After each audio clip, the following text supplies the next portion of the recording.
Okay, mga kabiyahero, dumaan na naman po yung ating suki na nagtitinda po ng balat ng baka. Ayan, bumili po tayo ng dalawang balot. Huhugasan po natin mabuti. Pagkatapos, pakukuluan po natin. Pagkatapos, iihawin po natin at gagawa po tayo ng dinakdakan or parang kinilaw na balat ng baka, mga kabihero.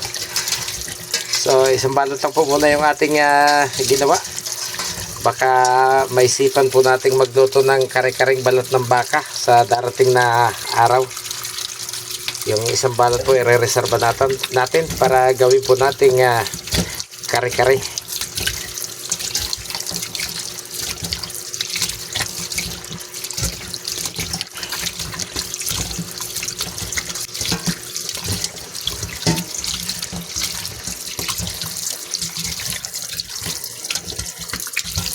So okay, malinis na po siya. Isusunod po natin ay atin po naman siyang pakukuluan. Okay, nagsalang na po tayo ng pakukuluing tubig. Tulad ng dati, pakukuluin po muna natin. Lagyan po natin ng dahon ng laurel para naman bawasan yung amoy ng anggo ng balat ng baka. Lagyan na rin po natin ng kaunting asin para magkaroon ng lasa habang pinakukuluan. Okay. Pagkatapos ay atin na po muna siyang tatakpan. Okay. Kulong-kulo na po siya. Oras na para ilagay na po natin yung ating hinugasang balat ng baka. At hintayin po nating maluto ng husto kasi hindi po ganong maganda yung pagkapakulo nung nabili natin ngayon. Hindi ganong kalambutan. Kaya tayo na po yung magpapalambot ng maayos.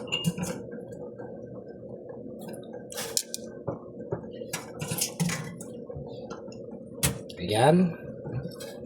Pagkatapos, atin po din siyang tatakpan hanggang sa lumambot po siya ng tuluyan bago natin iihaw. Okay, pinatay na po natin yung apoy kanina.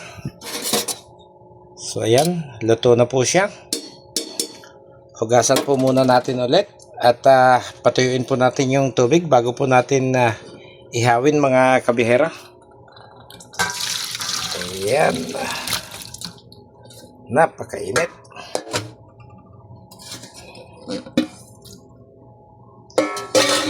Siguro lang po natin kung malambot na nga ba siya.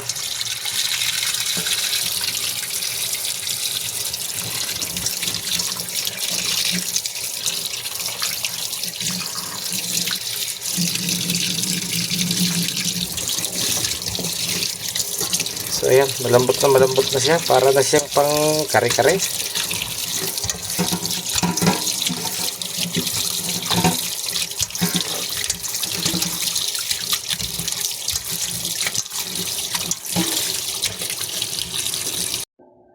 So ayan, tinapad na po tayong magbuhay ng uling. Kasi kung magbubuhay po tayo ng uling, kailangan pa po nating ihawin ay sa labas. So, subukan po natin na sa LPG po tayo mag-iihaw. Total, hindi naman po mausok yung ganito. Papupula-pulahin lang po natin yung likod bago po natin hiwa-hiwain, mga kabihero ng pino, para magawa po natin parang dinakdakan. So, ayan.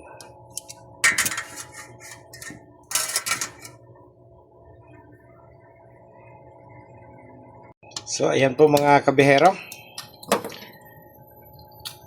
Isang salang na lang po yung natitira bago po natin hiwa-hiwain at timplahan para parang kinilaw na balat ng baka, mga kabihero. Pero actually, hindi po siya kinilaw dahil lutong-luto po yung ating balat ng baka, mga kabihero. Subukan lang po natin kung ano ba yung magiging lasa. Okay, huling salang na po ang kaperanggot na ito. Ayan.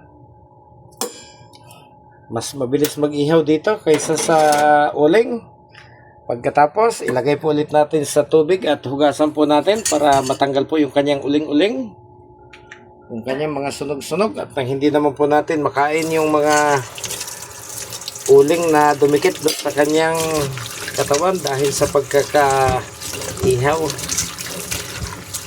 Kaunti lang po ito at testing lang naman.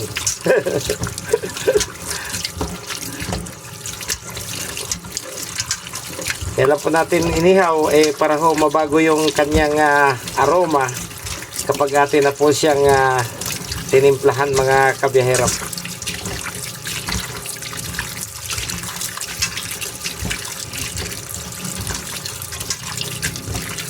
Okay, maghihiwa naman po tayo.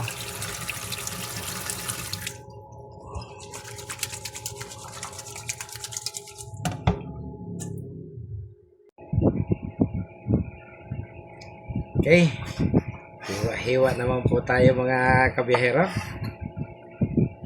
Ayan. Para malaman natin kung ano ba ang magiging lasa. Kung pwede nga bang pampulutan. Parang manginginom, ano po? So pag nahiwa-hiwa na natin, isusunod naman natin hiwain yung ating mga rekado mga kabiyahero. So napakalambot na niya. Mukhang tama yung proseso ng pagkakaluto. So mas madali siyang ihawin doon sa LPG kaysa doon sa uling.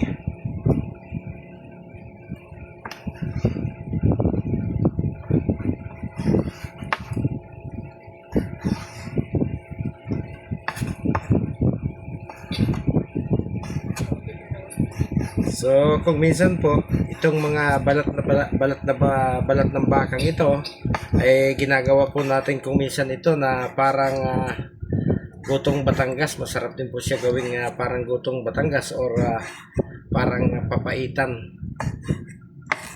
Yan, so marami pong pwedeng paggamitan ito.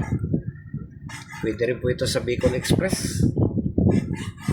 Kung gusto nyo mag Bicol Express, sasamahan nyo lang po ng ilang gulay. Pero ang pinakadabis talaga, magastos nga lang po, ay yung tinatawag na kare-kare.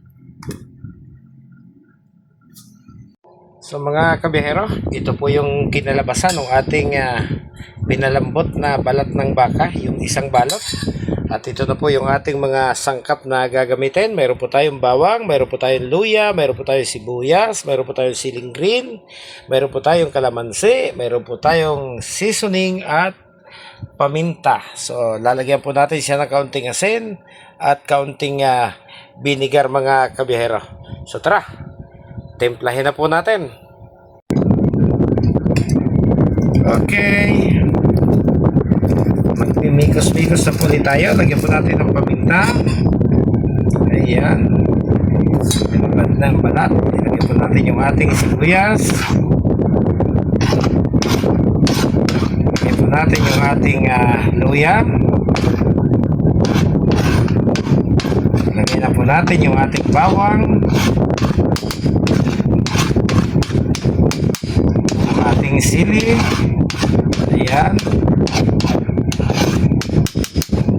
Tapos lagyan po natin ang asin.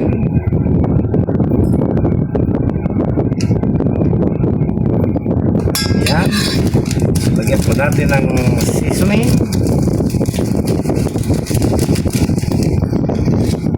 Ayun.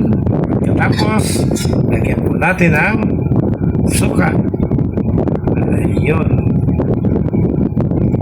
Haluin natin para manood sa laman yung lasa ng ating mga inilagay na ricado mga kabiyahero.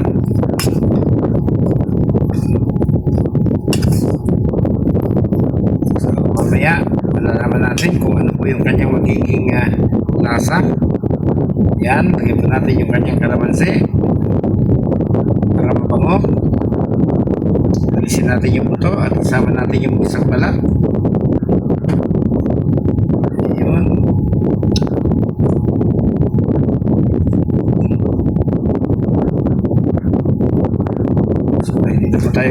ng strainer.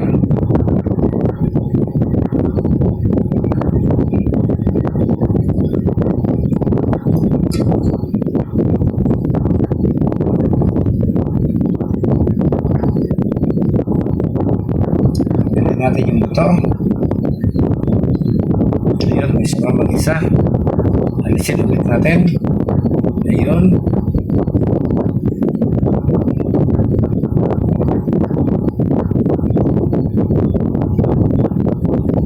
Okay.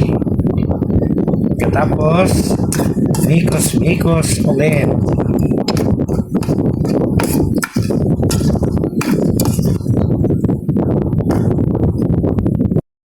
At presto, ito na po yung ating ginawang kilawin na balat ng baka, mga kabihero.